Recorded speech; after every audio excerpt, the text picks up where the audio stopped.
రష్యాలో జరిగినటువంటి హెలికాప్టర్ ప్రమాదం ఇప్పుడు తీవ్ర దిగ్భ్రాంతికి గురిచేస్తుంది. హెలికాప్టర్ కాస్పియన్ సముద్ర తీరంలో కుప్పికూలిపోయింది. KA-226 హెలికాప్టర్ క్రాష్ అయింది. తోక భాగం ఒక ఇంటిని తాకడంతో ఒక్కసారిగా అది విరిగిపోవడం, ఆ తర్వాత అది స్టేబుల్గా ఎగరడానికి కుదరకపోవడం మనం చూస్తున్నాం. మీరు స్క్రీన్లో కూడా చూస్తున్నారు.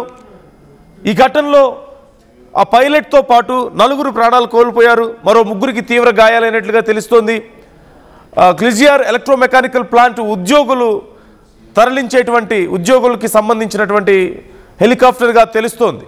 ఆ ప్లాంట్కి సంబంధించిన హెలికాప్టర్గా తెలుస్తోంది.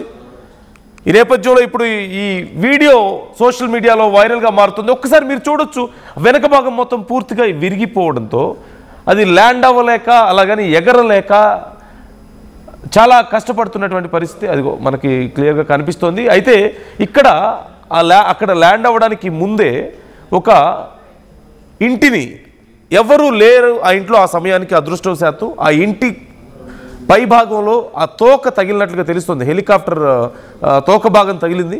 అక్కడ ఆ ఇంటికి సైతం మంటలు అంటుకున్నట్లుగా సమాచారం అందుతుంది. ఆ తర్వాత ఇక్కడ ల్యాండ్ చేద్దాం అనుకుంటున్న సమయంలో అప్పటికే డ్యామేజ్ అయి ఉండడంతో సేఫ్గా ల్యాండ్ అవ్వలేని పరిస్థితి.